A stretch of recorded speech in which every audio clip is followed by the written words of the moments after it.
I am a 24-year-old woman who recently inherited a house from my late aunt. My aunt was eccentric yet wealthy, never hesitating to acquire whatever she desired. This two-story house was one of her luxuries. It featured a pool in the front yard, and despite being lifelong single, she purchased a large home. It seems it wasn't particularly a necessity for her. My aunt passed away a few months ago at the age of 65. Much of the estate she left behind was divided among those she favored. Thankfully, I was included among them. I received this house, valued at $750,000, and the rest of the estate was divided among several relatives. Since then, I have lived in this house for the past 2 weeks. Although I haven't finished unpacking yet, I've grown quite fond of this place. My parents, who learned I had moved here, expressed a desire to see my new home and said they would visit the day after I moved. My mother came with her 16-year-old stepdaughter. I felt a bit uncomfortable. I had thought it would be just my mother coming. Still, I didn't dislike my stepsister, so I didn't mind it much. She was reserved towards me, so I couldn't particularly like her. However, I was kind to her, yet she seemed particularly close not to me but to my parents. My parents have been divorced for the last 20 years. They separated when I was 4 years old. Even after the divorce, my parents cooperated to raise me, maintaining a good relationship. Growing up, I realized that they had just grown apart in personality and values, not engaging in a bitter divorce. On the contrary, they continued their relationship as trusting friends. Thanks to that, I was raised maintaining good relations with both parents. However, our distance naturally grew after my mother remarried a few years ago. She had been dating her current husband for 2 years, and I had met him several times during their courtship, behaving politely. Thus, I hadn't expected her to distance herself somewhat after getting married, but it didn't particularly bother me. It seemed natural for her to spend her time with her new family now that I was an adult and independent. Meanwhile, my father remained single, so I have spent more time with him in recent years. Now, I could say my relationship with him is closer than with my mother. Still, I had hoped to celebrate this new chapter in my life with both parents. However, my mother's demeanor was somewhat aloof, almost like she was a different person.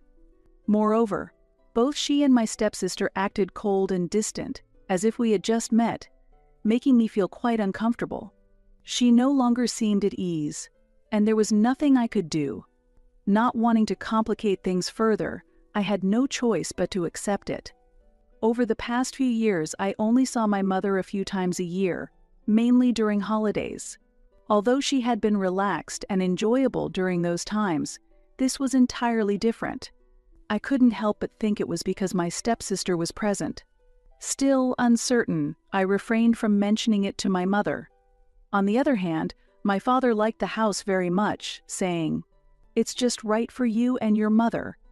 They seemed pleased with the house, which made me very happy. So much so, I suggested hosting Christmas at my place this year. My father was happy with the idea, but my mother and stepsister frowned and remained silent. At that moment, I realized something was off with my mother. Looking back, I should have sensed that something was about to go wrong. About a week ago, I was instructed by my company to attend a conference in the suburbs. The location was a 7-hour drive away, which made me hesitant, but my boss insisted, saying, "I can't entrust this client to anyone but you." So I finally agreed. Additionally, I was encouraged to spend the weekend at the hotel where the conference was being held, offering a chance for a short vacation at no cost. However, one reason for my hesitation was that a very important package was scheduled to arrive on the departure day. It was a rare collector's edition game, and if no one was home to receive it, there was a risk it would be sent back. I had been looking forward to this package, so missing the delivery was not an option. If it were returned, I might have to wait a very long time again. I planned to give this as a gift to my boyfriend for our 3rd anniversary in 2 weeks, so I absolutely needed to receive it as scheduled. My first thought was to ask my father to come to the house and receive the package on my behalf. However, He was going on a trip with friends and would be out of town for 6 days. Since the gift was a surprise for my boyfriend, I couldn't ask him for help. I tried asking a few friends as well, but none were available, and I was close to giving up. I considered asking my neighbors to receive the delivery, but honestly, most of them are middle-aged office workers who are quite unfriendly and cold. I don't get along with them, and even bringing up the subject felt a bit awkward. Wondering why they were so cold towards me, I once asked my father about it. He suggested that maybe they thought I was too young. Still, at this time, I had no other options. It seemed I had to overcome the awkwardness and ask someone in the neighborhood for help. I could have asked my mother, but I knew she would find an excuse to say no. So I dismissed that idea from the start. Honestly, I had been bothered by her attitude the last time we met, and since then, I haven't felt like asking her for anything. I wanted to avoid bothering my mother, so I was hesitant to ask her myself. Surprisingly, it was my mother who contacted me first. We used to call each other frequently before she remarried, but since her remarriage, she hadn't initiated contact unless there was a special reason. So, I listened quietly to what she had to say. My mother started by asking if she could use my house for one day over the weekend. She planned to host her book club meeting and explained that her house was unavailable that day. She promised to pay all expenses for the day and asked to borrow my house keys. She needed to host the meeting, and her husband was due home that day, so she couldn't use their house. I immediately said yes. My mother has been a member of this book club for years, and since my house is a bit far from where she lives, I didn't find her request suspicious. Relieved that I didn't have to worry about the package anymore, I was happy to go on my business trip, allowing my mother to use my house over the weekend. I was planning to be away from home during that period anyway, so the timing was perfect. It worked out well for both of us, and I handed the keys to my mother before I left. This was around 1 p.m., 2 days ago. The client was a bit of an odd character, with a meeting scheduled for 9 a.m. the next morning, so there was no need to leave early. It was a 7-hour drive, but I was fully prepared to relax over the weekend. I was headed to the hotel planning to use the spa the next day, but about 5 hours into the drive, my boss called. Apparently, the client had a severe allergic reaction to something they ate a few hours earlier and was hospitalized, resulting in the meeting being canceled. I was honestly frustrated by the news, but there was nothing I could do at that moment, so I decided to stop at a nearby restaurant to eat and consider my next steps. Then, the company instructed me to return home without staying overnight because the client rescheduled for the following weekend, and staying at the hotel would no longer be covered by the company. While eating, I suddenly remembered my house and decided to check on it. It was also a good opportunity to test the new CCTV cameras I had installed a few days ago. The cameras, installed in every room, could be accessed remotely, so I opened the app to check. Surprisingly, the view was not of middle-aged women from the book club discussing books in the living room. Instead, my house was filled with a crowd of teenagers. Not just the living room, but the entire house was swarming with teenagers. I hadn't counted exactly, but there were definitely at least 20 kids filling the house. I was shocked.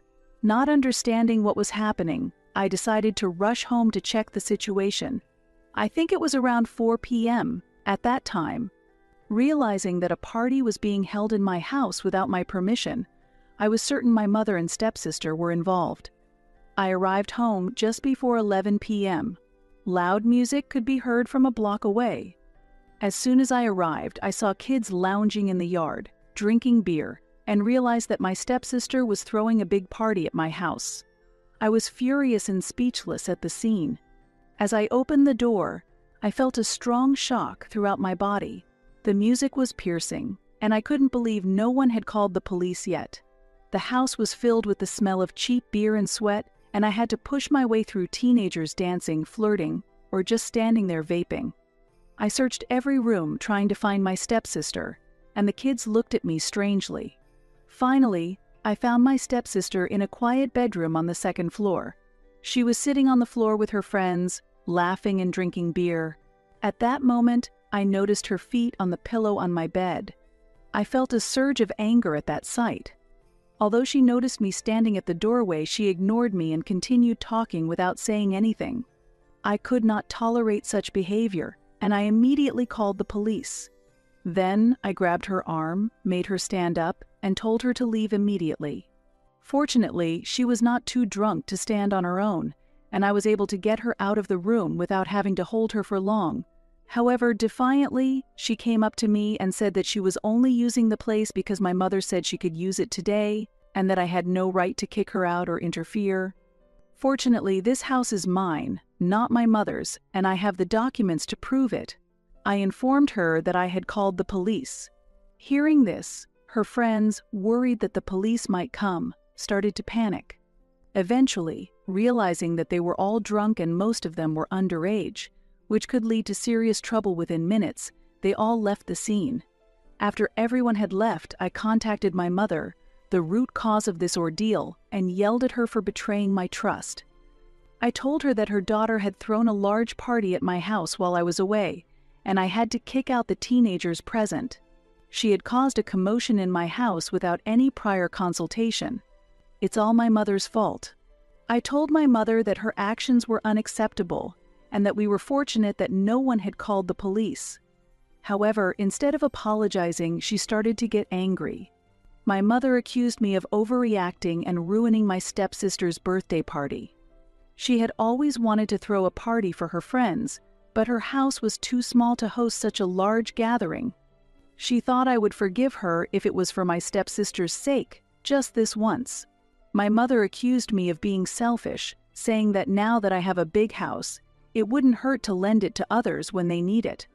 She claimed that her daughter was only looking at the house to throw a party. She said her daughter hadn't done anything wrong. However, that was a complete misunderstanding. They had not only been drinking but also played music loudly and completely trashed the house. Additionally, I discovered that jewelry had been stolen from the house. Despite being family, my sister who had trespassed was arrested. I informed my mother that they had gotten off with a relatively light punishment, but she still did not seem to grasp the seriousness of what she and her daughter had actually done. She herself had lied to me, saying the house was only for a book club meeting, but she probably just wanted to impress her friends by throwing a party. She had merely used her daughter for that purpose. She should have asked for permission first, since it wasn't her house. My mother said that if she had talked to me first, I would have said no. It seems that this conclusion was drawn by my mother from my previous visits and the years before them. However, of course, that isn't true. It was my stepsister who had consistently been cold and unnatural towards me, not me who was in that position. I tried to show kindness to my stepsister, but it was always one-sided. I said that I had no intention of wasting time trying to win over an arrogant child while arguing with my mother, but eventually I ended the conversation there. She was supposed to arrange and pay for the cleaning because my house had been thoroughly messed up by my stepdaughter and her friends, and it was impossible for me to clean up alone. The house was large, and I had lost the energy to clean it myself. However, she refused, saying that since it was my house, if I kicked out her stepdaughter and embarrassed her in front of school friends, I should clean up my own house. My mother defended her daughter without apologizing or agreeing to compensation. Then, before I could argue back, she hung up and blocked me on everything. It was already quite late, but I was so angry that I immediately contacted her husband and relayed the same information, demanding immediate payment for the chaos his daughter had caused. Fortunately, her husband was calm and sent the money right away. He didn't seem very satisfied, but he did pay. He immediately apologized for what my mother and his daughter had done, and said this. He said he would talk to my mother and his daughter and make them apologize to me. But I was about to say that wasn't necessary when the call was already disconnected. The next morning, I received a very angry call from my mother early in the morning. Apparently, after speaking with me, her husband had talked to her and her daughter, scolded them for their actions, and as a result, my mother was angry that I had involved him without her knowledge. He had grounded his daughter and told my mother that they both needed to apologize to me. However, far from apologizing, my mother yelled at me instead, insisting that her stepdaughter was right and berated me as arrogant and selfish. I was shocked to be on the receiving end of such words from her, especially since all I had done was stand up for what I believed was right. Perhaps it was excessive to call her husband directly, but otherwise, nothing I communicated or requested from my mother was unreasonable. Yet her remarks were completely over the top. 2 days have passed since then, and I haven't been able to talk to anyone about this issue. I still can't believe my mother would say such awful things about me. Even if we had grown less close over the years, there was no need for her to hurt me intentionally. This fact still troubles me. I really don't understand where things went wrong. I always tried to handle everything calmly. If my mother hadn't blocked me, I wouldn't have had to call her husband in the first place. That's why I feel completely justified in contacting my mother's husband to explain the situation regarding her and his daughter's actions. I couldn't remain silent about the chaos they caused in my house during the party. A week has passed since the incident. I'm truly grateful for all the feedback I've received. Thank you to everyone who commented on my initial post. Your perspectives have been valuable.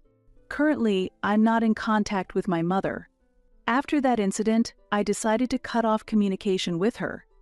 I used to think that my mother distanced herself from me and my father because of her husband's influence, but it turns out my stepsister was the cause. It seems she doesn't like me, and I have no idea why.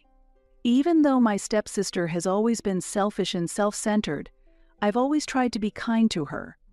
But that's over now. If this is the path my mother has chosen, then I have to live with that reality. Is it sad that my mother chose her stepdaughter over me? Honestly, it is. But I no longer intend to let it trouble my heart. I have had many worries about my relationship with my mother, but recent events have clarified my position and allowed me to make new decisions. It was a shock to feel that my mother prioritized her stepdaughter over our relationship, but through conversations with my father and support from my boyfriend, I've had the chance to gradually understand the reasons. According to my father, my mother feels a special connection to my stepsister because she reminds her of her younger self. My stepsister's mother has passed away, which might also cause my mother to project her ideal mother image onto her. This might explain why my mother prioritizes the stepsister, who reminds her of her past self, over the real daughter with geeky traits like me. While this interpretation brought mixed feelings, accepting it has enabled me to resolve to cut ties with my mother. My father fully supports my decision and has also chosen to cut off contact with her. This support has allowed me to reevaluate the shape of my own family and take a new step forward. During this time, my boyfriend of 3 years proposed to me. The anniversary we spent with dear friends and family turned into a life-changing moment. His planned surprise party was an unforgettable time for me, and the moment I received the engagement ring, I was certain of our future together. I feel happy about this new beginning, although the fact that my mother was absent did shake me a bit. However, with his presence and the support of friends, I am confident about building a happy future. After deciding to sever ties with my mother, we have completely gone our separate ways. My mother seems to enjoy her life with my stepsister, frequently posting photos of their travels and daily life on social media. Occasionally, I hear about her through my father, but there is no direct contact. From the outside, the life of my mother and stepsister seems to go smoothly at times, but I've heard that it's actually quite tumultuous. When I saw on social media how close my mother and stepsister seemed, it looked like a vibrant and warm mother-daughter relationship, but hearing about the real situation through my father revealed a very different story. As my stepsister enters her teenage years, she's been causing frequent trouble at school and in her personal life, with my mother spending her days dealing with it. My stepsister faces many challenges, including bullying issues at school, friendship problems, and falling grades, and it's not uncommon for my mother to be called into school. Additionally, her defiant attitude has become more apparent, leading to frequent arguments with her mother over trivial matters. According to my father, my mother is disappointed that the daughter she hoped would reflect her younger self has turned out to be a troublesome child, and she doesn't know what to do.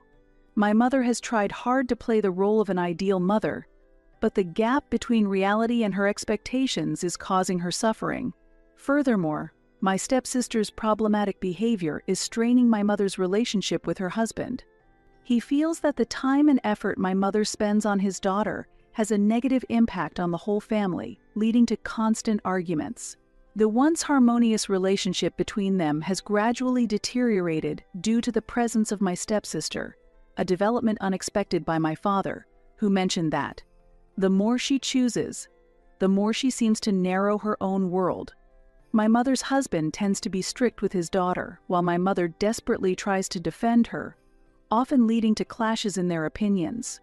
I've been told that tensions continue to run high in their home. As a result, my mother smiles less than before and occasionally falls ill due to stress. Still, she continues to prioritize my stepsister, increasing her husband's dissatisfaction, and it's uncertain what the final outcome will be for their family. Every time I receive a report about the problems my mother faces, I feel a strange mix of emotions.